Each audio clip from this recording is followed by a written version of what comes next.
Magandang araw mga kaibigan. Bigyan natin ngayon ng reaction, opinion, itong Facebook Reel na kung saan sabay na nagbisita ang Provincial Governor ng Oriental Mindoro, si Governor Dolor, at ang DPWH Regional Director ng Mimaropa. Hindi ko alam ang pangalan nito. Una, bumisita ang Governor, galit na galit dahil hindi papasukin ng gwardya. Kailangan daw ng permiso ng DPWH. After that, sumunod na bumisita ang Regional Director. Kung ano-anong sinasabi. Ito, sabay na silang bumisita at dito, nakakatuwa. Dahil natamimi ang Regional Director, nilelekturan ng Provincial Governor tungkol sa tamang pag-construct, walang bakal, ganon. Walang may sagot ang Regional Director, kawawa. Pakinggan natin to Boss. Mo yan, oh. Dapat yan, nung kinapit mo, may dawel. Kita mo, kagagawa lang nila pitak-nada. Kasi siniminto, walang bakal sa kita. Dinaya, nag-repair na rin lang, dinaya pa. Ulit ba na nangyari? Pero kita mo, dapat may dawel yan. Meron bang gumagawa? May gumagawa ba na slow protection na walang bakal? Nagtugtog na, makawang na agad. Bakit? Walang nagtutugtog sa dalawang uling. Walang bakal. Hindi ba tama ba, ate? Ikaw, kahit hindi ka taga-DPWH, kahit ordinaryo kang tao, common sense dictates. Ay, nako. Boss, Isa pa. tinutong mo yan, oh. Dapat yan, nung kinapit mo, may dawel. Kita mo, kagagawa lang nila pitak-nada. Kasi siniminto, walang bakal sa kita. Dinaya, nag-repair na rin lang, dinaya pa. Ulit ba na nangyari? Pero kita mo, dapat may dawel yan. Meron bang gumagawa? May gumagawa ba na slow protection na walang bakal? Nagtugtog na, makawang na agad. Bakit? Walang nagtutugtog sa dalawang uling. Hindi ba tama ba, ate? Agree ang Regional Director. Kahit ordinaryo kang tao, common sense dictates. Boss, Ay, nako. Nung ang Regional Director, ang siya lang mag-isang bimbisita, ang dami niyang sinasabi.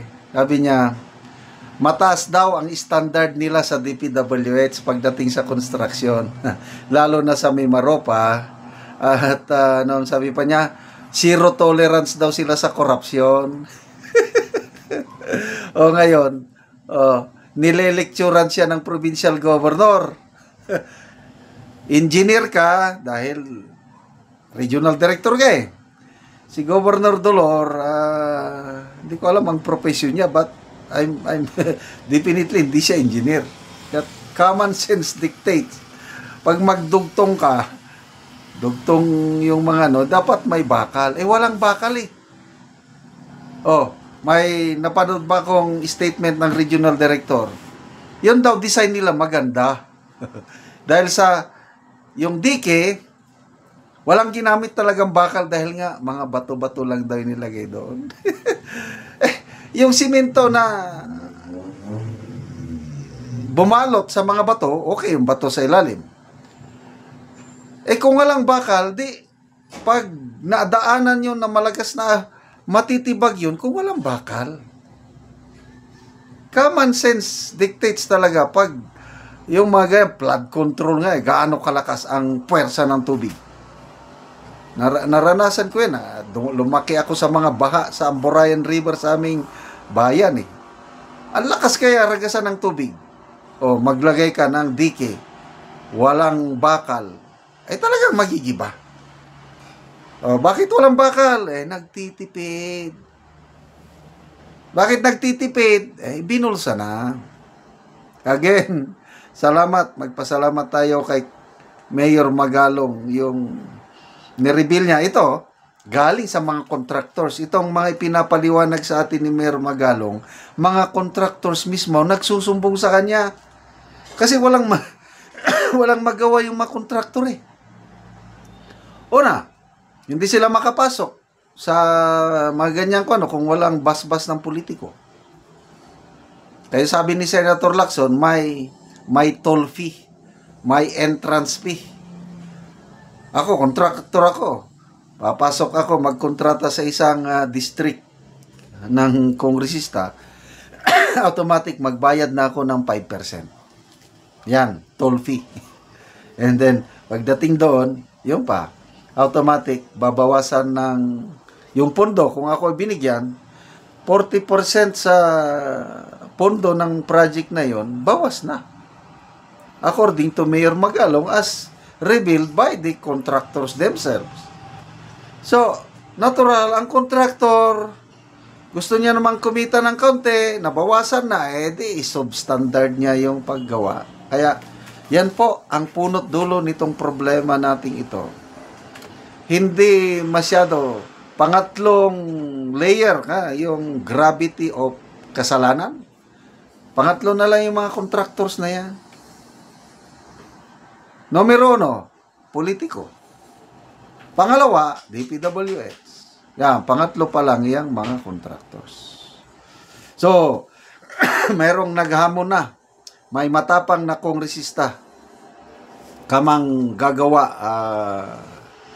Congressman L.A. San Fernando. Hinamon niya ang Pangulo. Sabi niya, kung tutuhanan ng Pangulo na gusto niyang mapanagot ang mga salarin, mag-conduct siya ng mandatory lifestyle check. Lahat na DPWH regional directors at lahat na district engineers. I don't know kung kayang gawin ng Pangulo. Kanina may napanood akong Facebook reel. Contractor ito ng flood control. Merong nag-interview. Tinignan ang mga sakyanan doon sa basement ng bahay ng kontraktor. More than 30 different cars. Sports car, SUV, hindi na nga nagagamit ang ibang. Birin mo yan, 30, more than 30 cars dahil kontraktor. Bilyones ang pundo. Kakaunti ang ginagastos sa proyekto, 30% lang.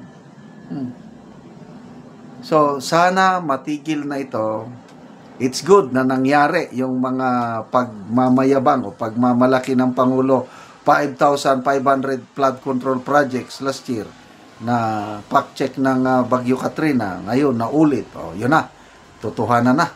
Sana matigil na itong kalokohan ito kasi kawawa ang taong bayan. Binubulsa lang ang ating pinaghirapang pera. Instead na mapunta sa atin in terms of services. Yan, mga flood control projects, wala. Niloloko lang tayo.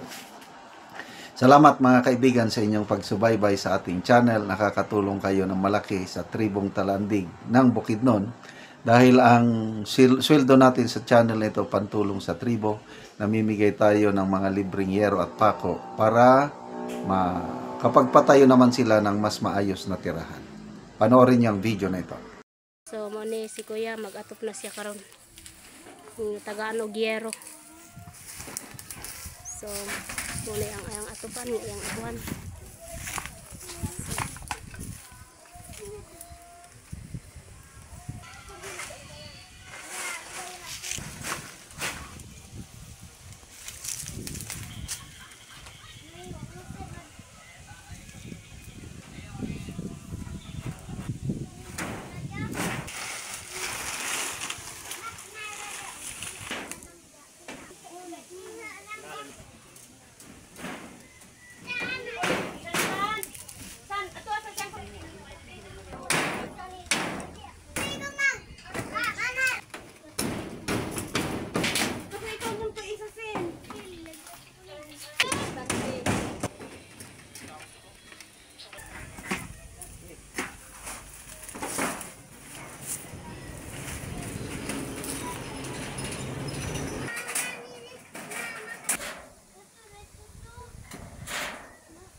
Sige.